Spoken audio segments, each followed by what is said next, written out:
जय नारायण। आज हम रिट्रीव डेटा यूजिंग क्वेरी पढ़ेंगे। पिछले लेक्चर में हमने एसक्यूएल से डेटा आपको देखा होगा रिट्रीव कराते हुए कि हमने सेलेक्ट कमांड का यूज़ किया था और सेलेक्ट की हेल्प से हम डेटा को रिट्रीव करा रहे थे डेटाबेस से। Same select query MS Access में भी यूज़ होती है, लेकिन इसका फीचर अलग हो जाता है। जो उसका काम होता है, काम करने का ढंग होता है, वो अलग हो जाता है। नाम अभी यहाँ भी एमएस एक्सेस में सेलेक्ट क्वेरी है। चलिए देखिए, कोई भी डेटाबेस में क्वेरी लगाते हैं एमएस एक्सेस के टर्म विंडो में, तो हम सेलेक्ट क्वेरी की ही यूज़ करते हैं। और क्वेरी का काम डेटा को डिस्प्ले करना होता है, जो भी डेटा टेबल्स के अंदर स्टोर है।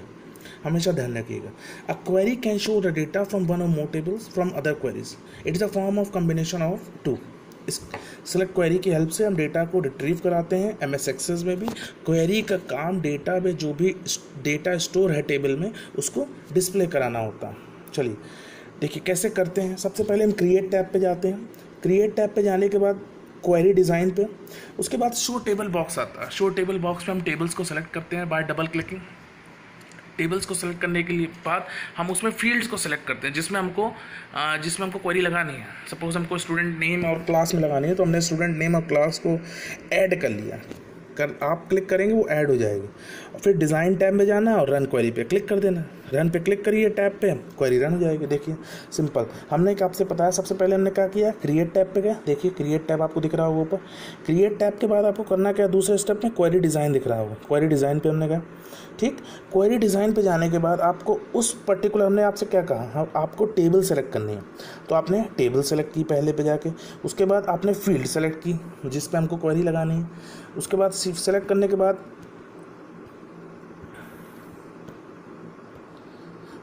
बाद आपने क्या किया, हमने उस पर्टिकुलर को ऐड करना है। तो हमने टेबल को सिलेक्ट करने के बाद हम वापस गए डिज़ाइन टैब में, ऐड किया उसको। फिर डिज़ाइन टैब में गए। डिज़ाइन टैब में जाने के बाद हमने क्या किया, देखिए रन का बटन आपको दिख रहा होगा साइड में रेड कलर से। रन बटन पे क्लिक कर दिया। उसके बाद क्या होगा, देखिए आउटपुट आ रहा होगा। देखिए आउटपुट जनरेट हो गया। इस तरीके से हम एमएस एक्सेस में क्वेरी लगाते हैं। नेक्स्ट चलते हैं क्वेरी विजार्ड। दो टाइप की क्वेरी होती है, क्वेरी डिज़ाइन होती है, क्वेरी विजार्ड होती है। क्वेरी डिज़ाइन आपने देख लिया, क्रिएट टैब पे जाना है, टेबल्स डिज़ाइन, क्रिएट टैब के बाद डिज़ाइन टैब पे, डिज़ाइन के बाद हमको टेबल को सिलेक्ट करना है। टेबल को सिलेक्ट करने के बाद हमको फील्ड को सिलेक्ट करना। फील्ड को सिलेक्ट करने के बाद हमें उस पर्टिकुलर एक से ज़्यादा फील्ड है तो उसको डबल क्लिक करके हमको सेलेक्ट करना, ऐड हो जाएगी। ऐड करने के बाद डिज़ाइन टैब पे जाना, रन बटन पे क्लिक कर देना, क्वेरी रन हो जाएगी। जो भी टेबल डेटा होगा वो निकल के आ जाएगा। नेक्स्ट हम चलते हैं using query wizard. Query wizard भी उसी तरीके से, क्रिएट के बगल में आपको वहाँ पर दिख रहा होगा, क्रिएट टैब के बगल में क्वेरी विजार्ड आता है। क्वेरी विजार्ड पर आप क्लिक करिए। जैसे ही क्वेरी विजार्ड पर क्लिक करेंगे तो एक न्यू क्वेरी डायलॉग बॉक्स आएगा। न्यू क्वेरी डायलॉग बॉक्स, उस डायलॉग बॉक्स में आपको सिंपल क्वेरी विजार्ड पे क्लिक करना है। सिंपल क्वेरी विजार्ड और ओके पे क्लिक कर दिए। ठीक, उस ओके पे क्लिक करने के बाद आपको ऐड फील्ड्स को सिलेक्ट करना है। जिस भी फील्ड को, जैसे हम क्वेरी डिज़ाइन में भी फील्ड्स को ऐड कर रहे थे, सिंपल यहाँ भी हमको फील्ड्स को क्या करना है, ऐड करना है। ऐड करने के लिए हम 32 टेबल या 255 फील्ड्स तक ऐडअप कर सकते हैं एक साथ। तो उस तरीके से हम आपको डायरेक्ट डायलॉग बॉक्स से दिखाते हैं तो आपको ज़्यादा समझ में आएगा। देखिए सिंपल क्वेरी विजार्ड का ये एक डायलॉग बॉक्स है। हमने क्या किया, टेबल को सेलेक्ट किया। टेबल को सेलेक्ट करने के बाद जैसे ही हम टेबल सेलेक्ट करेंगे, देखिए अवेलेबल फील्ड्स दे रहा, अपने लेफ्ट हैंड साइड देखिए आप अवेलेबल फील्ड्स दे रहा। तो हमने ईमेल एड्रेस को सिलेक्ट कर दिया, हमने आईडी को सिलेक्ट कर दिया, कंपनी दे दिया, लास्ट नेम दे दिया। सेलेक्ट करने के बाद ये देखिए एक ब्लू कलर का एरो बना हुआ है ना, उस एरो पे आपको क्लिक करते जाना। जिस भी फील्ड को आप सेलेक्ट करते जाएंगे, इस एरो पे क्लिक करते जाएंगे। हुआ क्या, इसको एरो पे क्लिक करने के बाद क्या है कि वहाँ से जो टेबल सेलेक्ट हुई है वो इस राइट हैंड सेलेक्टेड फील्ड्स पे शो करने लगे। शो करने के बाद आपको नेक्स्ट बटन पे क्लिक कर देना। नेक्स्ट बटन पे क्लिक करने के बाद अगर सपोज जैसे एसक्यूएल में आप आगे पढ़ेंगे, आप एसक्यूएल में आपके क्लास में सिर्फ इतना ही था जितना हमने बताया, लेकिन आपको आगे क्लास में 11th 12th में आपको एग्रीगेट फंक्शंस बताए जाएंगे। आपको how to add, how to sum, how to average, maximum, ये सारे फंक्शंस आपको बताएंगे। लेकिन अगर वही चीज़ हमको एमएस एक्सेस में करना होता है, क्योंकि ये 2010 की विंडो है, इसको ध्यान रखिएगा। 2007 हुआ तो आपके पास आपको नहीं दिख पाएगा। 2010 में अगर आप काम कर रहे होंगे, 2016 में या 365 में, तब आपको ये विंडो दिखेगी। सेलेक्ट क्वेरी आप लगा लेंगे, लेकिन ये आपको विंडो तभी दिखेगी, जो समरी का ऑप्शन है वो तभी दिखेगा जब आप 2007 पे काम कर रहे होंगे। ठीक, तो आपको करना क्या, समरी के ऑप्शन को क्लिक करने के बाद अगर हमको किसी भी पर्टिकुलर कॉलम को जिसकी हमको समरी लेनी है, ऐड करना है, उसको हम समरी के ऑप्शंस पे जाके ऐड कर सकते हैं। समरी का जो रेडियो बटन उस पर आप क्लिक करिए, नेक्स्ट बटन पे क्लिक करिए। नेक्स्ट बटन पे क्लिक करने के बाद देखिए ये विंडो आ जाएगी। आपको सपोज 3 फील्ड हमारे पास हैं जो न्यूमेरिक डेटा कंटेन कर रही हैं और उससे हमको वैल्यू रिट्रीव कराना। टेक्स्ट है, शिपिंग है, अमाउंट ड्यू है, तो हम उसका सम करेंगे तो टैक्स ऐड होकर दिखा देगा। शिपिंग करेंगे तो उसका सम होकर दिखा देगा। अमाउंट ड्यू करेंगे तो उसका सम होकर दिखा देगा। इस तरह एवरेज, मीन, मैक्स। एवरेज का मतलब जो टोटल नंबर होगा उसका divided by number of values. Mean का मतलब उस पर्टिकुलर कॉलम में मिनिमम वैल्यू कौन सी है, और मैक्स का मतलब उस पर्टिकुलर कॉलम में मैक्सिमम वैल्यू कौन सी है। तो क्वेरी रिटर्न्स इस तरीके से वो रिट्रीव डेटा फाइंड आउट करता है समरी का। नेक्स्ट हम चलते हैं कैसे हम काउंट करते हैं। तो करने के बाद हमको करना सिंपल ओके है। समरी ऑप्शंस जो भी रहेगा पर्टिकुलर उसका डेटा निकल के आपको इस तरीके से दे देगा।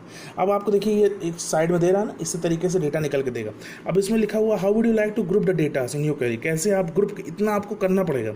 डे है, मंथ है, क्वार्टर है, ईयर है, यूनिक डे टाइम है, तो उसके हिसाब से आप डेटा को मेंटेन कर सकते हैं। तो इस रेडियो बटन से आप उसको क्लिक कर लीजिए। क्लिक करने के बाद आपको करना क्या है, क्लिक करने लास्ट पेज के विजार्ड पे पहुंचेंगे और आपको कर देना है फिनिश का बटन दिख रहा है, फिनिश पे क्लिक कर दीजिए, विजार्ड आपकी फिनिश हो जाएगी। अब नेक्स्ट हम चलते हैं how to apply query in single field, multiple field using wild card. देखो वाइल्ड कार्ड का मतलब स्पेशल सिंबल्स होते हैं। तो वहाँ सबसे पहले आपको हम क्राइटेरिया का रो दिखा रहे थे। ठीक, देखो जब भी हमें ऐसे रिकॉर्ड्स को फाइंड आउट करना होता है, जब हमको पूरा डेटा फाइंड आउट नहीं करना, सपोज हमको ये नहीं पता कि हमें बस ये पता है कि मेरे नाम का अल्फ़ाबेट ए से शुरू होता है, लेकिन पूरा नाम क्या है, हमको उन सारे बच्चों के नाम चाहिए जो ए से स्टार्ट होते हैं। तो हम उसके लिए कुछ एक कैरेक्टर यूज़ करते हैं जिसकी हेल्प से हम पूरे डेटा को रिट्राइव कर देते हैं बाय यूजिंग मल्टीपल क्राइटेरिया। तो उसके लिए आपको करना क्या है, सिंपल प्रोसीजर वही है, सिर्फ आपको वापस वाइल्ड कार्ड का यूज़ करना है। जहाँ पे आप नेम पुट कर रहे थे वहाँ पे आपको वाइल्ड कार्ड कैरेक्टर्स रखना है। वाइल्ड कार्ड के बाद आप डिज़ाइन टैब पे जाइए और रन बटन पे क्लिक कर दीजिए, सिंपल वो बटन ऐड हो जाएंगे, रन हो जाएगी। देखिए वाइल्ड कार्ड के लिए जो 2 मेन हैं आपके लिए, उसको ध्यान रखिएगा। सबसे पहले अंडरस्कोर। अंडरस्कोर का मतलब सिर्फ सिंगल कैरेक्टर। अगर हम लिखते हैं ए अंडरस्कोर का मतलब ए के बाद सिर्फ सिंगल कैरेक्टर स्टोर हो रहा है। ठीक, परसेंटाइल लिखते हैं, परसेंटाइल का मतलब मोर, चाहे हम उस कैरेक्टर हम लिखे परसेंटाइल ए, परसेंटाइल मतलब ए के आगे भी मोर कैरेक्टर है 1 से ज़्यादा, और एक के पीछे भी मोर कैरेक्टर है 1 से ज़्यादा, उस केस में हमको परसेंटाइल का यूज़ करना होता है। ये 2 मेन है। बाकी आप अपनी नॉलेज के लिए समझ लीजिए कि हैश होता है तो डिजिट, जैसे हमने लिखा ए हैश, इसका मतलब 0 से 9 के डिजिट कंटेन कर रही है। ठीक, कोई लिस्ट है तो उसको हम कैर लिस्ट पर से अटैच कर देते हैं। एक्सक्लेमेशन मार्क लगा देंगे तो any single character that is not in correct char list.